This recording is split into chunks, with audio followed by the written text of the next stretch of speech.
ಇನ್ನು Bagalkot by election ನಲ್ಲಿ ಕಾಂಗ್ರೆಸ್ ಗೆದ್ದಿದ್ದು ಹೇಗೆ ಅನ್ನುವಂತ ಪ್ರಶ್ನೆ ಶುರುವಾಗಿದೆ. ಈ ಚರಂತಿ ಮಠರಂತಹ ಸ್ಟ್ರಾಂಗ್ ಅಭ್ಯರ್ಥಿಯನ್ನ ಮಣಿಸಿದ್ದು ಹೇಗೆ, ಸೋಲಿನ ಭಯವಿದ್ರು ಗೆದ್ದೇ ಗೆಲ್ತೀವಿ ಅನ್ನುವಂತ ವಿಶ್ವಾಸ ಮೂಡಿದ ಹೇಗೆ ಕೈಪಾಳ್ಯದಲ್ಲಿ, ಜನಸಾಮಾನ್ಯರಿಗೆ ಪರಿಚಿತರಿಲ್ಲದ ಉಮೇಶ್ ಮೇಟಿ ಗೆಲ್ಲಿಸಿದ್ದು ಹೇಗೆ, ಗ್ರೌಂಡ್ ವರ್ಕ್ ಅಷ್ಟರ ಮಟ್ಟಿಗೆ ನಡೆದಿದೆ ಅಲ್ವಾ. ಪ್ರಮುಖವಾಗಿ ನಾವು ಗಮನಿಸೋದಾದ್ರೆ ಎಲೆಕ್ಷನ್ ಅನೌನ್ಸ್ ಆಗೋದಕ್ಕಿಂತ ಮೊದಲಿನಿಂದಲೇ ಅಲ್ಲಿ ಭಾರಿನೇ ಗ್ರೌಂಡ್ ವರ್ಕ್, ಯುವ ಸಮೂಹವನ್ನು ಕರ್ಕೊಂಡು ಮನೆಗೆ ಭೇಟಿ ಕೊಟ್ಟಿದ್ರು. ಅಲ್ಲಿ ಜಾರಕಿಹೊಳಿ ನೋಡಿ, ಮೇಟಿ ಕುಟುಂಬದಲ್ಲೇ ಎದ್ದಿದ್ದಂಥ ಅಸಮಾಧಾನ ಶಮನ ಮಾಡಿದ ಹೇಗೆ ನಾವಿಲ್ಲಿ ಗಮನಿಸೋದಾದ್ರೆ, ಮೇಟಿ ಕುಟುಂಬದಲ್ಲಿ ಯಾವಾಗ ಟಿಕೆಟ್ ವಿಚಾರಕ್ಕೆ ಶುರುವಾಯಿತು ಗೊಂದಲಗಳು ಸಿಕ್ಕಾಬಟ್ಟೆ ಆಗೋಯ್ತು.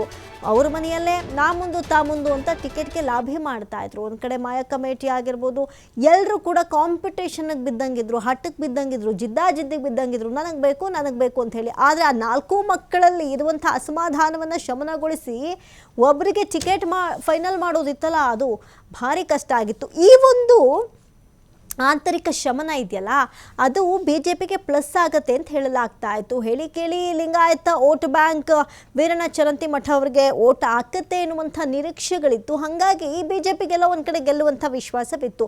ಒಂದು ಕಡೆ ಮೇಟಿ ಮನೆಯಲ್ಲಿದ್ದಂಥ ಅಸಮಾಧಾನ, ಸೊ ಅವ್ರ ಮನೆಯಲ್ಲೇ ಇದ್ದಂಥ ಅಸಮಾಧಾನ ಜೊತೆಗೆ ಈ ತಂದೆಯವರು ಓಡಾಡ್ತಾ ಇದ್ದಂಥ ಸಂದರ್ಭದಲ್ಲಿ, ಜನಸಾಮಾನ್ಯರಿಗೆ ಕನೆಕ್ಟ್ ಇರುವಂಥ ಸಂದರ್ಭದಲ್ಲಿ ಉಮೇಶ್ ಮೇಟಿ ಸೈಲೆಂಟ್ ಆಗಿರಬೇಕಾದ್ರೆ ಇಲ್ಲಿ ವೀರಣ್ಣ ಚರಂತಿಮಠ ಅವರ ಒಂದು ವರ್ಚಸ್ ಹೇಗಿದೆ, ಇದರ ಆಧಾರದ ಮೇಲೆ BJPಗೆ ಒಂದು ಗ್ಯಾರಂಟಿ ಇತ್ತು, ಬಹುಶಃ ಗೆಲ್ಲಬಹುದು ಅನ್ನುವಂಥ ಚಾನ್ಸಸ್ ಇತ್ತು. ಆದರೆ ಆ ವೋಟ್ ಬ್ಯಾಂಕ್ ವರ್ಚಸ್ಸು ಕೂಡ ಬಿದ್ದೋಗುವಷ್ಟರ ಮಟ್ಟಿಗೆ ಉಮೇಶ್ ಮೇಟಿ ಐತಿಹಾಸಿಕ ಗೆಲುವು ಸಾಧಿಸಿರೋದಿಲ್ಲ. ಏನು ಉಮೇಶ್ ಮೇಟಿ ಕಡಿಮೆ ಅಂತರ ಅಲ್ಲ, ಬೆಜ್ಜಾನ್ ಅಂತರ, ತಮ್ಮದೇವ್ರಿಗಿಂತಲೂ ಕೂಡ ಅತಿ ಹೆಚ್ಚು ಲೀಡ್ನಲ್ಲಿ ಗೆಲ್ತಾರೆ ಅಂದರೆ ಉಮೇಶ್ ಮೇಟಿ ಅದು ಸಾಮಾನ್ಯವಾದ ವಿಚಾರ ಅಲ್ಲ. ಯಾಕಂತ ಹೇಳಿದ್ರೆ ಜನಸಾಮಾನ್ಯರಿಗೆ ಅಷ್ಟು ಕನೆಕ್ಟೆಡೇ ಇಲ್ಲದೇ ಇರುವಂಥ ಉಮೇಶ್ ಮೇಟಿ ವೀರಣ್ಣ ಚರಂತಿಮಠ ಅವ್ರನ್ನ ಸೋಲಿಸ್ತಾರೆ ಅಂತ ಹೇಳ್ತಾ ನೆಕ್ ಟು ನೆಕ್ ಫೈಟ್ ಇದ್ದಿದ್ದಲ್ಲಿ ಅಂಥದ್ರಲ್ಲಿ ಈ ಗೆಲುವು ಸಾಧಿಸಿದ ಹೇಗೆ ಎನ್ನುವಂಥ ಆಶ್ಚರ್ಯಕರ ಪ್ರಶ್ನೆಯನ್ನು ಹುಟ್ಟಾಕಿದೆ.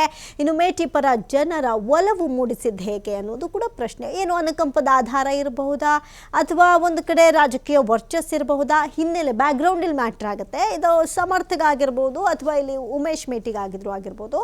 ಇನ್ನು ಮನೆತನ ಬರುತ್ತಲ್ಲ, ರಾಜಕೀಯ ಮನೆತನದ ಒಲವು ಇಲ್ಲೇನಾದರೂ ಪ್ಲಸ್ ಆಗೋಯ್ತಾ ಅನ್ನುವಂಥದ್ದು ಲೆಕ್ಕಾಚಾರ. ಒಟ್ಟಾರೆ ಇದೆಲ್ಲದರ ಹಿಂದೆ CM ಲೆಕ್ಕಾಚಾರ ಇತ್ತ, ಬ್ಯಾಕ್ಗ್ರೌಂಡಲ್ಲಿ ಸಿಕ್ಕಾಪಟ್ಟೆ ವರ್ಕ್ಗಳು ನಡೆದಿತ್ತ, ಮನೆಗೆ ಯುವ ಸಮೂಹವನ್ನು ಕರ್ಕೊಂಡು ಹೋಗಿ ಈ ಅಭ್ಯರ್ಥಿ ಪರ ಪ್ರಚಾರ ಮಾಡಿದ ಪ್ಲಸ್ ಆಯ್ತಾ ಗೊತ್ತಿಲ್ಲ. ಬಟ್ ಕಾಂಗ್ರೆಸ್ಗಂತೂ ವರದಾನವಾಗ್ಬಿಟ್ಟಿದೆ.